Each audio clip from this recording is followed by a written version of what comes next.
Hi, my name is Isaac.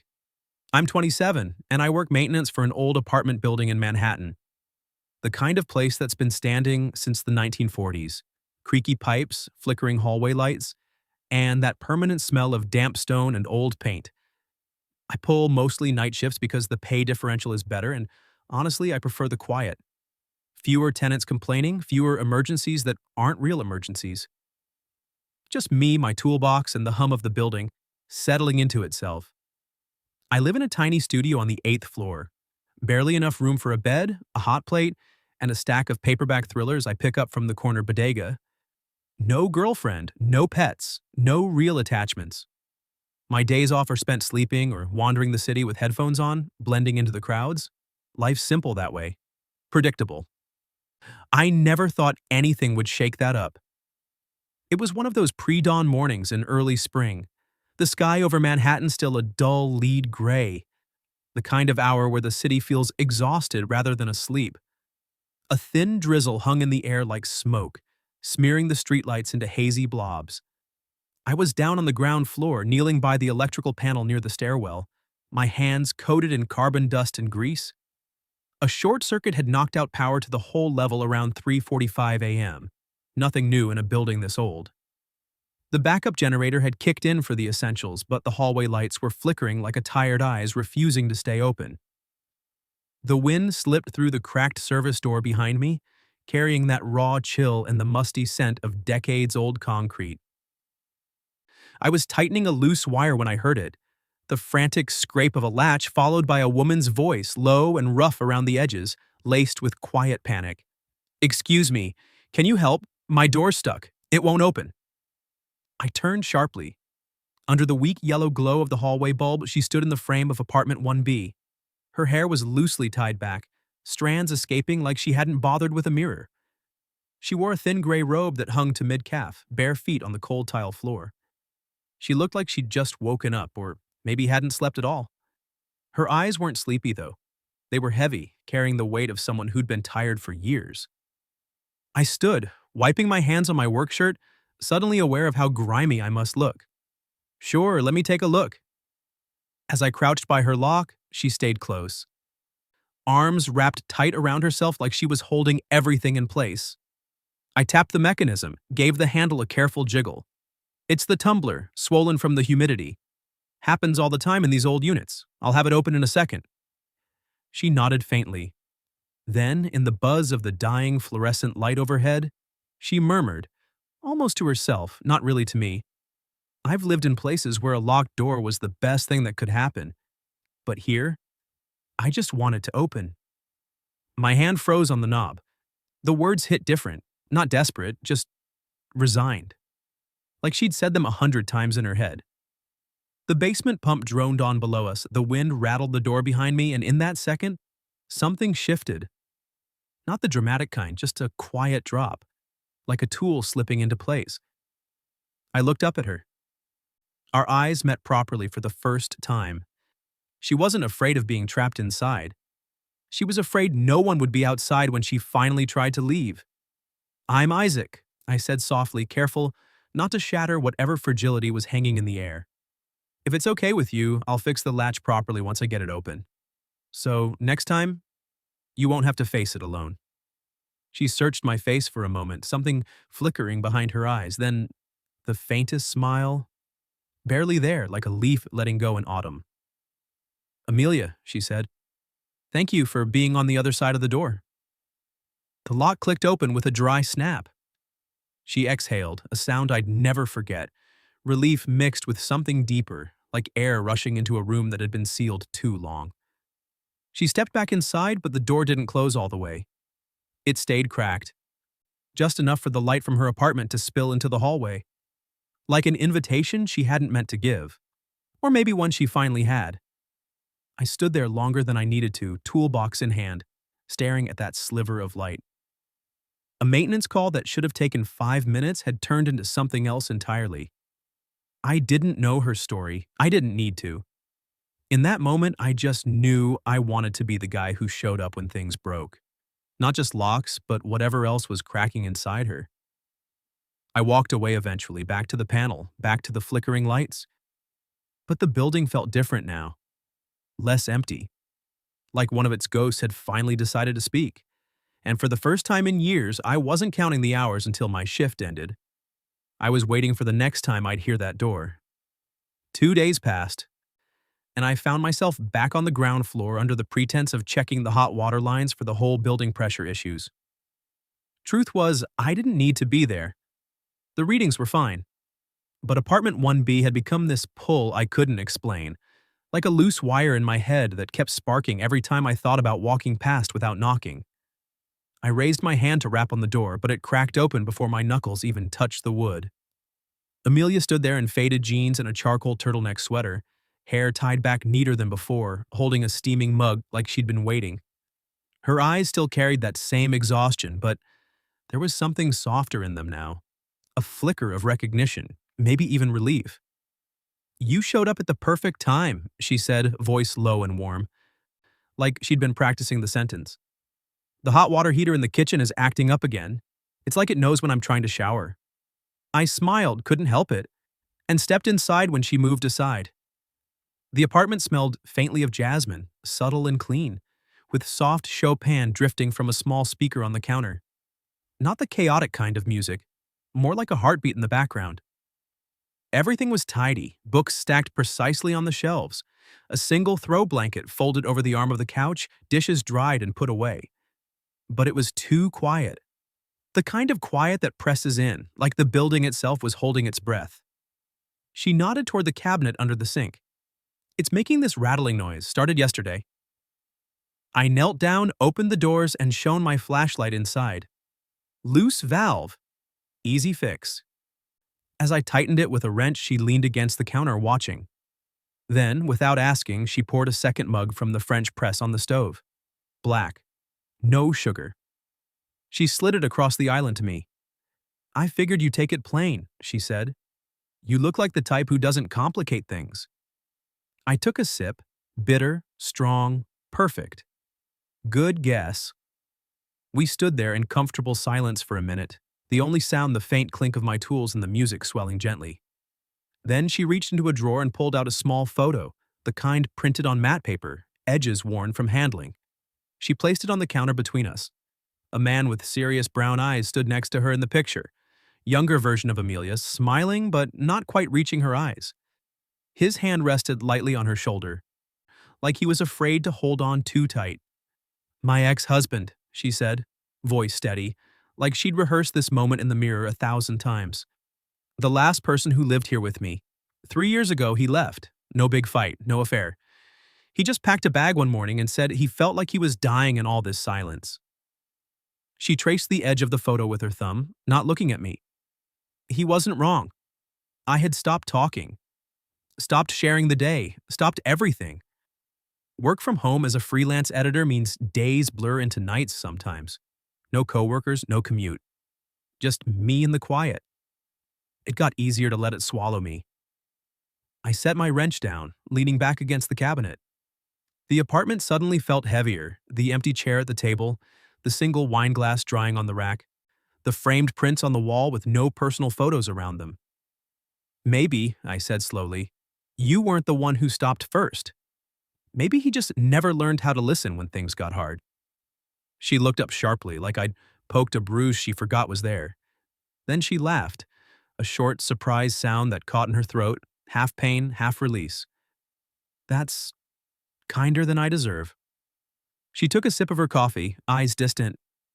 "Most people assume I drove him away, that I was cold. But it wasn't coldness, it was exhaustion from carrying everything alone for so long." "And now?" I asked before I could stop myself. "Now?"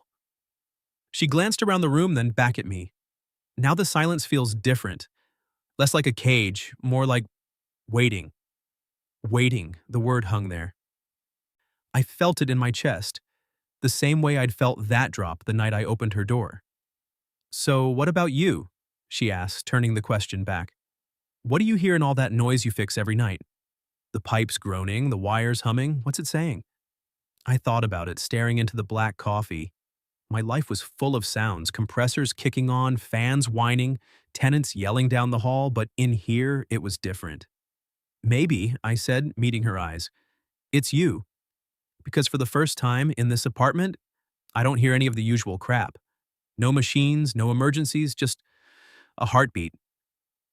She didn't look away, didn't laugh it off, just held my gaze, something shifting behind her eyes, like a light switching on in a room she'd kept dark for years. We didn't say much after that. I finished fixing the valve, tested the water, packed my tools. But as I headed for the door, she touched my arm lightly. Come back tomorrow, if you're on shift. I make a mean grilled cheese. I nodded. Wouldn't miss it. From that day on, the visits became routine. Not forced, just natural. I'd check something minor in the building and end up at her door with coffee or takeout. She'd have the Chopin playing or some old jazz record spinning. We'd talk about nothing important. The best delis in the neighborhood, books she'd edited that broke her heart, the way the city lights looked from her window after rain. But underneath it all, we were listening. Really listening. To the things we hadn't said out loud in years. She told me once late one night over shared slices of pizza that after her husband left, she stopped believing anyone would stay long enough to hear the quiet parts of her. I told her about growing up in a loud house, parents always arguing, me hiding in the basement, fixing old radios just to have something that made sense when I turned it on. We were opposites in so many ways, but in that apartment, with the jasmine scent and the black coffee, we fit. And slowly, without either of us saying it out loud, the silence stopped feeling like the enemy. It started feeling like home. Over the next couple of weeks, that cracked door became a signal. Every night shift when I passed the ground floor, if the light was on and the door was ajar, just a few inches, I'd knock softly, and Amelia would open it wider, like she'd been listening for my footsteps. It started small. I'd come in to check the air filter or make sure the radiator wasn't leaking again. But we'd both know it was an excuse. She'd have tea steeping or leftover takeout warming on the stove.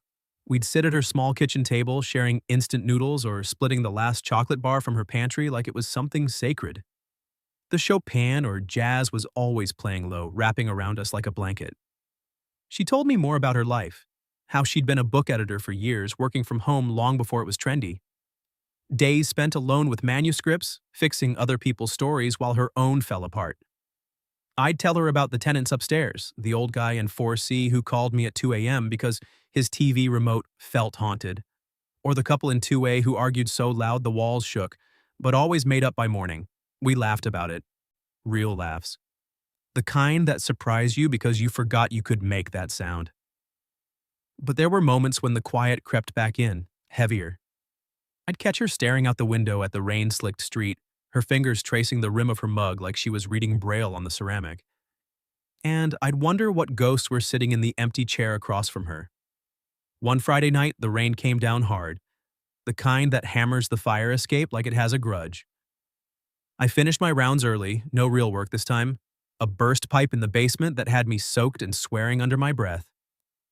I could have gone straight up to my studio, showered, crashed, but my feet carried me to 1B instead. I knocked. No tools in hand, no excuse ready. The door opened slower than usual. Amelia had just showered. Her hair was still damp, hanging loose over the shoulders of that same pale gray robe. The apartment lights were dim, just the glow from the kitchen lamp casting long shadows across her face, carving out the lines around her eyes that she probably hated. She looked at me, water dripping from my work jacket, and stepped aside without a word. I didn't sit right away. Just stood there in the entryway, dripping on her mat, heart suddenly pounding, like I'd run up 10 flights. I'm not here to fix anything tonight, I said. She closed the door softly, leaning back against it. Then why are you here? I swallowed, the words I'd rehearsed in my head all week tangling on my tongue. To tell you, I think I'm falling for you. The room went still. Even the rain seemed to pause against the window.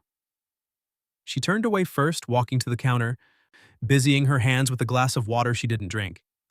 Her voice came out measured, but I heard the shake underneath. Isaac? I'm 16 years older than you. Do you understand that?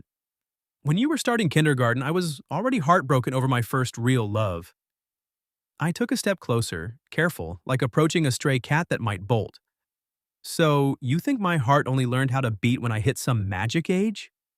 She spun around then, eyes flashing for the first time, real fire. It's not about whether you feel something. It's that I don't know how to believe. That one day you won't wake up, look at me, at the lines on my face, the way gravity wins a little more every year, and regret it. Regret me. Her voice cracked on the last word. Not anger, fear. Raw, exposed.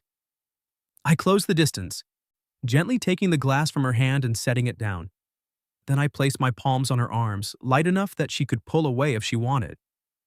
You can turn me down, Amelia. You can tell me this is crazy or impossible or whatever word makes it easier. But don't turn me down because of your fear. Don't make my age the excuse for why I might leave. Because the truth is, I don't want your youth. I want you. The woman who stands in her doorway at 4 in the morning asking for help like it's the bravest thing she's done in years. Her breath hitched. Tears welled but didn't fall, hanging on her lashes like rain on a window pane. You don't know what you're asking for, she whispered. I know exactly what I'm asking for, I said. You, all of it. The quiet days, the bad mornings, the parts you think are broken. I fix things for a living, remember? I don't scare easy. She searched my face, looking for the lie, the hesitation, the moment I'd back down. But I didn't. Couldn't. Finally, she let out a shaky breath, the fight draining out of her shoulders. You're too young to be this sure. Maybe, or maybe I'm just old enough to know when something's worth the risk. She didn't kiss me that night, didn't say yes. But she didn't send me away either. She let me stay, sitting on her couch until the rain stopped, our knees touching, the silence between us no longer empty. It was full. Full of everything we hadn't said yet. Full of possibility. And for the first time since I'd started those night shifts, I walked out of that building at dawn feeling like the city wasn't tired anymore. It was just waking up. 3 days. For 3 days straight, the door to 1B stayed shut. No cracked opening, no soft light spilling into the hallway, no jasmine scent drifting out when I passed by on my rounds. I told myself it was fine, that she'd needed space after what I'd said. That pushing would only make it worse. But every time I walked past that door, twice a shift, sometimes 3 times, I felt it like a pull in my chest, like a circuit I couldn't close. On the 3rd night, I got a text from a number I didn't have saved. Just one line, you should fall in love with someone who can sing along to your favorite songs, not someone who's still learning how to hear her own voice again. I read it over and over during my break, sitting on the basement steps with my phone glow lighting up the dark. The words weren't cruel, they were careful, protective, like she was trying to save me from herself. But all I could think was, she's wrong. I don't need someone who sings, I need the one who's brave enough to admit she's forgotten the words. I didn't reply. What would I even say? I'm not going anywhere? It felt too big, too soon. So I just worked. Fixed a leaking faucet in 3D, replaced a breaker in the laundry room, kept moving so I wouldn't have to stand still and feel how much it hurt. Thursday came with more rain, thick, relentless sheets that turned the sidewalks into mirrors. Around 10 p.m., the ventilation system in Block A started acting up again. Fans whining, airflow cutting in and out. It was a legitimate call, but I volunteered to handle it alone. Everyone knew why. I stood outside 1B longer than I should have, toolbox in hand, rain dripping off my jacket. The hallway light flickered once, twice. Like it was about to give up and walk away when I knocked. 3 times. Firm. The door opened slower than ever. Amelia looked smaller. Thinner in the face, eyes shadowed deeper than before, hair loose and unbrushed like she hadn't bothered. She wore an oversized sweater that swallowed her frame, sleeves pulled over her hands. You didn't call maintenance, she said quietly. Not a question. I know. We stared at each other. The rain hammered the windows behind me, filling the silence. She stepped back, opening the door wider. An invitation, or maybe just exhaustion. I came in, set my toolbox down without a word. The apartment felt different, colder. The jasmine scent was there, but faint, like even the candles had given up burning. She leaned against the counter, arms crossed tight. I thought if I kept the door closed, everything would stay contained.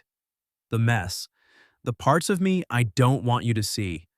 The woman who wakes up some mornings and doesn't recognize herself in the mirror anymore. Not because of age, because I let someone leave and convinced myself it was my fault, that I wasn't enough to make him stay. Her voice cracked on the last part, but she didn't look away. I've spent 3 years rebuilding walls, Isaac, and you make me want to tear them down, but I'm terrified that once you see what's behind them, you'll realize it wasn't worth the demolition. I didn't move at first, just let her words settle. Then I crossed the room, slow, deliberate, until I stopped right in front of her. I don't want to demolish anything, I said. I want to help you open the windows, let some air in. Because you've been breathing recycled hurt for too long. She laughed once, bitter, wet. You're 27. You should be out chasing girls who dance in dive bars and planning road trips, not standing in some older woman's kitchen trying to fix what's been broken longer than you've been voting. Maybe, I said, reaching for her hand. She let me take it. Her fingers were cold. But I'm not chasing, I'm here. Right here. And I'm not asking you to be fixed. I'm asking you to let me stay while you figure out you're not broken. Her breath hitched. The tears came then, not dramatic sobs, just silent streams down her cheeks as she looked at me like she was seeing something impossible. I don't know how to do this, she whispered. You don't have to know, just don't close the door again, not on me. She crumbled then, not all at once. But enough. Her forehead dropped to my shoulder and I wrapped my arms around her, holding on as the sobs shook her frame. Not because I'd convinced her with pretty words, because for the first time in years, someone wasn't afraid to stand in the wreckage with her.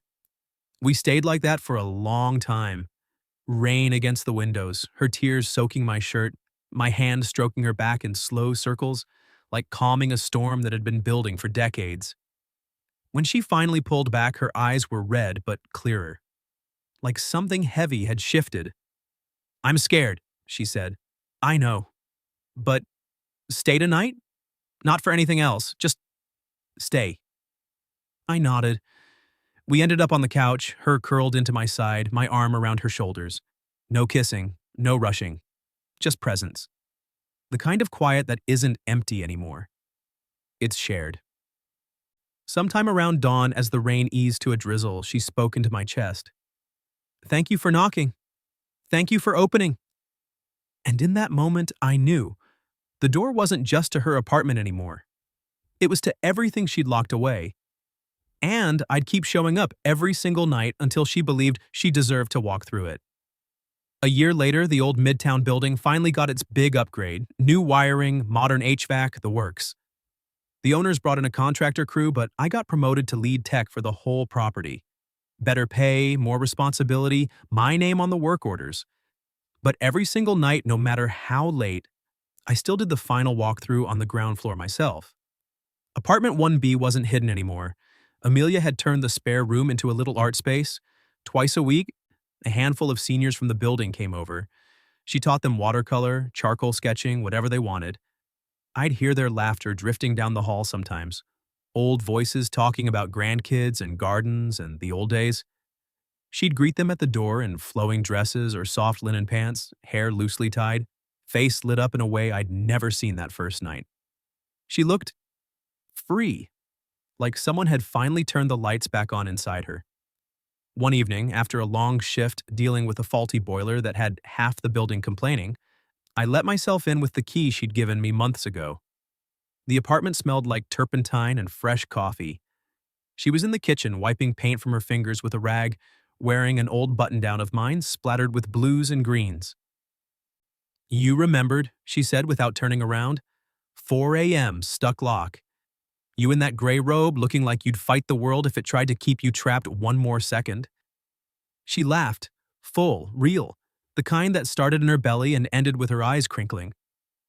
Then she nodded toward the living room wall where a new painting hung in a simple wood frame. It was the hallway, that exact spot by the electrical panel. A young man crouched down, toolbox open, focused on his work. The light was dim, flickering, but there was something deliberate about the way he'd painted me. Not heroic, just present, steady. The title was handwritten on a small brass plate beneath it. The man who never walked toward the elevator. Because I stayed. I stood there staring at it, throat tight. She'd captured the exact angle of my shoulders, the way my hair fell when I was concentrating. But more than that, it felt like she'd painted the moment everything changed. I see him every day, she said softly, coming up behind me, arms sliding around my waist. And I think, that's the man who didn't leave. I turned in her arms, cupping her face. The lines around her eyes were still there, deeper maybe, but they didn't look like cracks anymore. They looked like roads, places life had taken her, and she'd survived. Do you still get scared? I asked. She thought about it, really thought, then nodded. A little. Some mornings I wake up and wait for the regret to hit you. Wait for you to look at me and see someone who's already lived half her life while you were just starting yours. And then you roll over, kiss my shoulder, and make coffee like it's the most natural thing in the world, and the fear gets quieter. We didn't get married. Never felt the need for papers, rings, announcements. Some people in the building figured it out, the way I'd come down from the 8th floor with 2 coffee mugs, or how her laugh started carrying through the halls again. A few raised eyebrows, sure. But nobody said much. This is New York. People mind their business when it matters. We just lived. Mornings with sunlight through the windows and paint under her nails. Evenings on the fire escape sharing takeout containers. Watching the city lights flicker on like someone flipping switches we used to fix together. Nights when the old fears crept back in, hers about being too much, mine about not being enough. And we'd talk them out until dawn, tangled in sheets that smelled like us. She taught me that healing isn't loud. It's not grand gestures or perfect fixes. It's showing up. Again and again. Choosing to stay when leaving would be easier. I taught her that youth isn't about age. It's about willingness. Willingness to stand in the dark with someone until they remember how to find the light themselves. Sometimes, late at night when the building was asleep, I'd do my final checks and end up back at 1B. She'd be waiting with the door cracked, just like old times. I'd step inside, kick off my boots, and she'd hand me a mug without asking. And we'd sit. No big declarations needed anymore. Just 2 people who'd once been locked out of their own lives, who finally found the person willing to stand on the other side of the door. Waiting. The lights in 1B never go off early anymore. Because someone finally learned how to keep them on.